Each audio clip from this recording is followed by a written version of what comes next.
আসসালামু আলাইকুম। আমার ইউটিউব চ্যানেলের পক্ষ থেকে চলে আসলাম আবারও একটি নতুন ভিডিও নিয়ে। বাম পাশের ছবিতে চুল কালার করা, হাতে চুড়ি পরা যাকে দেখতে পাচ্ছেন এবং ডান পাশের ছবিতে ইউএবি অন নামক যন্ত্রটি যে হাতে ধরে আছেন, এই দুজনই একই ব্যক্তি।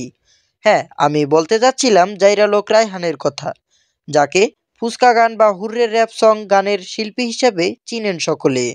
আপনারা জানলে অবাক হবেন, এই জাইরা লোক একজন প্রোগ্রামার এবং ওয়েব ডেভেলপার। বর্তমানে কন্টাক্ট স্টুডিও এর কো-ফাউন্ডার সে।